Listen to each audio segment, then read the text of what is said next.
भी आते हैं मोहम्मद डिस्ट्रिक्ट में, उन्हें उस रूट में ले जाया जाता है जहाँ से पहले से खाद बांधी जाती है, और बाकी जगहों पर खाद के लिए लोग लटका रहे हैं, कई किसी के ऊपर FIR दर्ज हो रही है। इसमें आप क्या कहें? उसके लिए हम यही कहेंगे ना कि जब एक व्यक्ति को जरूरत से ज्यादा अधिकार मिल जाते हैं तो वो अधिकारों का दुरुपयोग करने लगता है। जिला पंचायत अध्यक्ष भाजपा का है, ब्लॉक प्रमुख भाजपा के हैं, MLC भाजपा के हैं, अब सांसद जाके कम हुए हैं। केंद्र में सरकार उनकी है, प्रदेश में सरकार उनकी, प्रधानमंत्री उनका, मुख्य, यही तो डबल इंजन की सरकार है कि किसी की कोई बात सुनने के लिए तैयार है कोई? अगर आप सरकार के खिलाफ बोले तो देशद्रोही हो, पाकिस्तान के एजेंट हो। जांच एजेंसियां उनकी बिल्कुल एक पालतू हैं, वो जिसकी तरफ इशारा करते उस तरफ बढ़ती हैं। लेकिन इस देश का जागरूक महान मतदाता सब समझ रहा है ये बहुत दिन तक खेल चलने वाला नहीं। आप भी देखोगे और हम भी देखेंगे। और किसान प्रकृति से संघर्ष करता है, किसान गरीबी से संघर्ष करता है, किसान देश का पेट भर रहा है। आप उसको अन्नदाता कह रहे हो, वो स्वयं बेचारा अपना मारा मारा घूम रहा है। ऐसा तो जैसे हम भी तो, हमारी तो सरकार। मंत्री जी, वर्तमान समय में प्रदेश में बुआई का सीजन चल रहा है, जिसमें किसानों को खाद की समस्या का सामना करना पड़ रहा है। महोबा हमीरपुर में प्रधानमंत्री किसान फसल बीमा के फर्जीवाड़ा को लेकर आप क्या कहना चाहते हैं? मैं पहले तो आप सब लोगों का स्वागत है कि पत्रकार बंधु कम से कम किसानों की समस्या को उजागर करने का काम कर रहे हैं।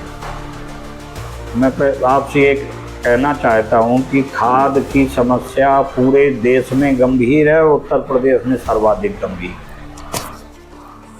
और बुंदेलखंड में 2 फसल या 1 फसल होती है, नौकरी यहाँ है नहीं, फैक्ट्रियाँ यहाँ पर हैं नहीं, तो यहाँ पर जो कुछ भी है वो खेती पर ही बाजार है और खेती पर ही पूरा यहाँ बुंदेलखंड का जो ढांचा है अर्थव्यवस्था का वो टिका हुआ है। और औसतन प्रकृति का ऐसा कुछ प्रकोप रहता है कि 4 में 1 साल फसल निश्चित तौर पर किसानों की खराब हो जाती, लागत नहीं होती। ऐसे में मुझे लगता है कि प्रदेश सरकार और केंद्र सरकार की जो किसान विरोधी नीति है वो गरीब और कमजोर किसान के दिल और हृदय को तोड़ने वाली है। ये बेहद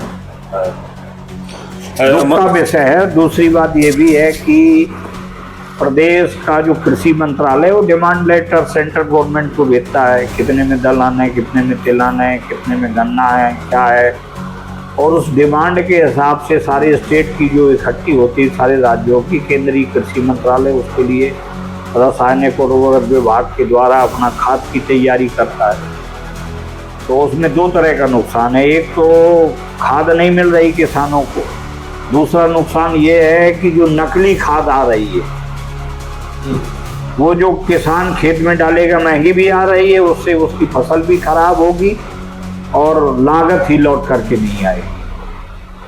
तो मैंने अपने राजनीतिक जीवन मैं बिल्कुल साफ मन से कह रहा हूँ, इतनी संवेदनहीन सरकार नहीं देखी। और मैं अभी भी ये चाहता हूँ कि अगर जरा भी नैतिकता शेष बची हो, क्योंकि सेना में जो लोग हैं वो भी किसान परिवार से ही निकले हुए, देश के विभिन्न क्षेत्रों में जो अपनी अपनी सेवाएं दे रहे हैं, उस कहीं ना कहीं किसान। चौधरी चरण सिंह, देवीलाल जी, स्वर्गीय नेता मुलायम सिंह जी को देश की जनता याद कर रही है। इन लोगों ने अपने समय पर किसानों के लिए भरपूर उनकी समस्याओं का समाधान भी किया और उनकी प्रति गंभीरता पूर्वक उन पर हमेशा सहयोग की भावना बनाई। मंत्री जी, जो अभी प्रधानमंत्री फसल बीमा योजना में फर्जीवाड़ा चल रहा है, उस पर आप क्या कहना हैं? उसकी शुरुआत ही इसीलिए की गई कि अगर किसानों को इससे फायदा है तो आप लोग तो पढ़े लिखे लोग हो, गुजरात में फसल बीमा योजना क्यों लागू नहीं है? क्या गुजरात में किसान ही नहीं है क्या? ये तो जानबूझ करके बहुराष्ट्रीय कंपनियों के द्वारा सीधे साधे किसानों को लूटने का और उनकी जेब से पैसा निकालने का एक माध्यम बन गया है। आप देखो कि कोई भी उसमें अतिवृष्टि हो जाए, सूखा हो जाए, आग लग जाए, कोई भी मतलब प्राकृतिक प्रकोप हो जाए, बताइए किस किसान को फसल बीमा योजना से 1 रुपया मिला है? तो पहले से टूटा हुआ, भूखा और परेशान किसान उसकी जेब से आप सहयोग के रूप में तो कुछ दे नहीं रहे, जो कुछ बचा खुचा है वो निकाल रहे हो। फसल बीमा योजना शुद्ध छलावा साबित हुई है और इससे किसी भी किसान का भला नहीं हुआ। हमीरपुर महोबा लोकसभा सीट से सांसद अर्जुन सिंह लोधी जो जीते हैं, जनता आपको श्रेय देती है, इसके बारे में आप क्या कहेंगे? इसके लिए श्रेय जाना चाहिए बुंदेलखंड की जागरूक महान मतदाताओं। लोकसभा का चुनाव बेहद मजेदार था। एक तरफ देश का गोदी मीडिया, प्रिंट और इलेक्ट्रॉनिक एकदम ये बता रहा था कि 80 में 75 सीटें भाजपा जीतने जा रही है। नौकरशाही उनके पीछे हाथ जोड़े खड़ी हुई थी, उद्योगपति उनके लिए काम कर रहे थे और माफिया तो वैसे भी सरकार के साथ ही रहते हैं। ऐसे समय में हमारे इंडिया गठबंधन का कोई नेता नहीं आ पा रहा था, कोई रैली भी नहीं हुई, जनसभा भी नहीं हुई। और जिन नेताओं के लिए हमारे राष्ट्रीय अध्यक्ष माननीय अखिलेश यादव जी ने बहुत कुछ किया, सामाजिक प्रतिष्ठा दी, पद दिया, आगे बढ़ने का मौका दिया, वो एक एक करके मैं नाम नहीं लेना चाहता हूं, जिन पर पार्टी को भरोसा था और हम लोगों को भी भरोसा था।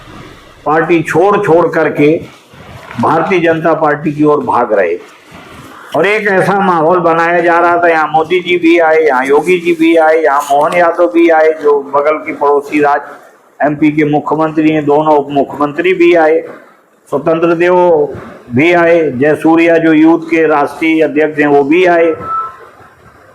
वर्तमान में देश में सबसे अच्छा नेता है आप किसे मानते हैं? देखिए, सच्चाई तो ये है जी कि राजतंत्र में अच्छे लोगों को राजा अपने अगल बगल इसलिए इकट्ठा करता था कि उसको अपनी कुर्सी पर खतरा नहीं था, उसे मालूम था कि पूरी जिंदगी मुझे राजा रहना है। लोकतंत्र की ये बड़ी कमजोरी होती है कि 5 साल में जनता राजा को बदल सकती है, तो सबसे अयोग्य लोगों को लोग अगल बगल इकट्ठा करते हैं। भारतीय जनता पार्टी की पहली कमजोरी तो ये है कि इन्होंने पूरे देश में किसी मजबूत युवा नेता को आगे नहीं बढ़ने। आज इनका पूरा नेतृत्व बूढ़ा हो चुका है, थक चुका है, इनका झूठ और जुमले सुनते सुनते और हर आदमी इनके असलियत जान चुका है। तो अब मैं कह सकता हूं कि नरेंद्र मोदी और भारतीय जनता पार्टी के ज्यादातर नेता आज देश की आम जनता के बीच में बोझ बन गए, एक डूबता हुआ जहाज है। और हमारे पास एक चमकदार, पढ़ा लिखा, देश की सब समस्याओं के लिए पूरा जिनके पास कार्यक्रम में विजन है, एक नेता है, वो अखिलेश यादव है, जो सर्व समाज के भी नेता हैं और अभी उनको समाज सेवा करने के लिए कम से कम भारतीय जनता पार्टी का बूढ़ा नेतृत्व देश के लिए बोझ बन गया। मैं फिर कहता हूँ डूबता जहाज है और अखिलेश यादव जी उगते हुए सूरज हैं, किसान के लिए, व्यापारी के लिए, मजदूर के लिए, शिक्षित बेरोजगारों के लिए पूरा एक उनके पास कार्यक्रम है। माननीय मंत्री जी, 2027 में यदि समाजवादी पार्टी की सरकार बनती है तो क्या आपके द्वारा अलग बुंदेलखंड राज्य की मांग की जाएगी? देखिए,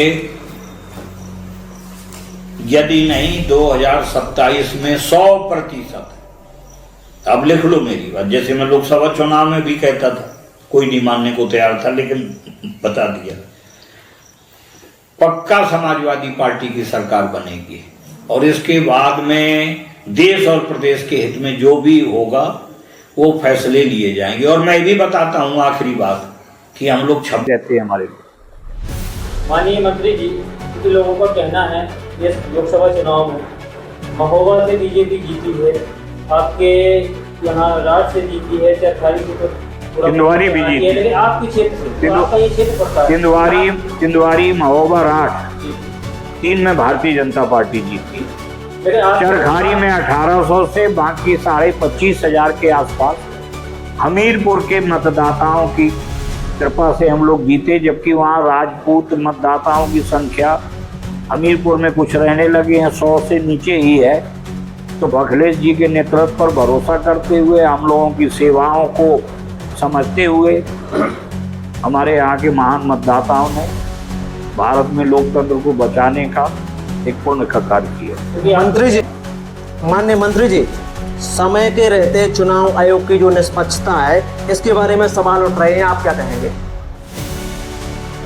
देखिए